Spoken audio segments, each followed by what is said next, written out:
আসসালামু আলাইকুম ফ্রেন্ডস, আজকে খুবই মজার একটা ভিডিও করছি। আর এটা হচ্ছে মুসলমানদের জন্য খুবই প্রাউড করার মতো। পর্তুগালের মতো শহরে এরকম একটা জায়গা আছে যেখানে কিনা মুসলমানদের জন্য একটা মিউজিয়াম আছে শুধুমাত্র মুসলিম কালচার নিয়ে। আর এই শহরটার নাম হচ্ছে আলকাসের দোস্তাল, আর এই জায়গাটার নাম হচ্ছে কাস্টেলা।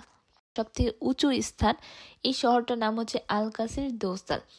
আলকাসের দোসাল এই শহরের নামকরণটা কিন্তু মুসলিম মানুষের হাতেই হয়েছে।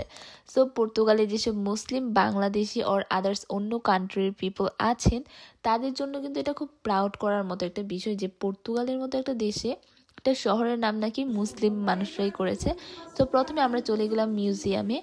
আর মিউজিয়ামে যাওয়ার পর আমাদের প্রথমেই এই শহরটা কিভাবে নামকরণ হয়েছে, কিভাবে এটার উৎপত্তি হয়েছে এবং কারা কারা এই শহরটার মধ্যে শাসন করেছে সেটাই দেখানো হয়েছে। তো তার অল্প একটুখানি আমি আপনাদের সাথে শেয়ার করছি।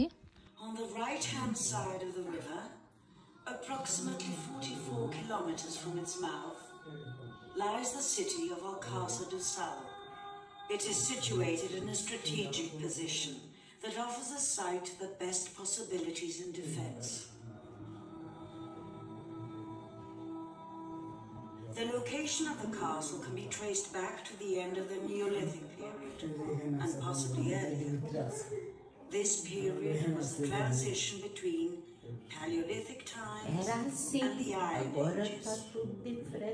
The discovery of some ceramic fragments and utensils made of knapped and polished stone, round stone tools, dating back to the 3rd millennium BC, are witnesses to the most ancient human presence on this site.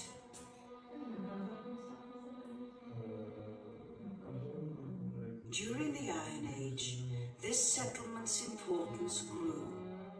From this period in time, there still exists vestiges of a large urban conglomerate that expanded during the 7th century BC.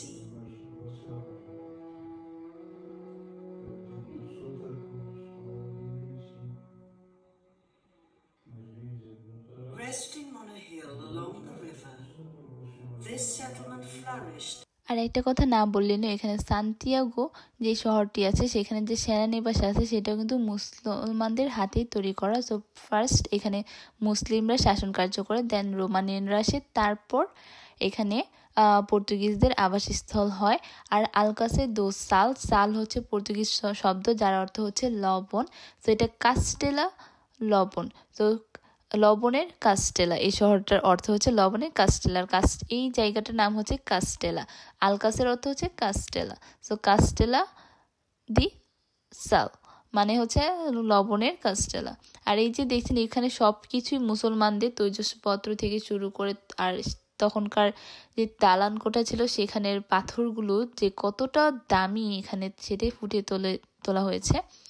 অনেক বছরের পুরাতন এগুলো, তারা এখনও ঠিক যেভাবে ছিল সেভাবে সেগুলো ধরে রেখেছে। আর এটা হচ্ছিল তাদের শিকারের জিনিসগুলো, তারা কিভাবে শিকার করত সেই জিনিসগুলো এখানে দেখাচ্ছে। আর এই যে এটা ছিল তাদের বাসার দালান কোঠার কিছু অংশ, আর এটা হচ্ছে তাদের বিভিন্ন ধরনের মুদ্রা এবং মহিলাদের বিভিন্ন অলংকার। সো আজকে এটুকুই। ভিডিওটি ভালো লাগতো অবশ্যই লাইক কমেন্ট শেয়ার করবেন।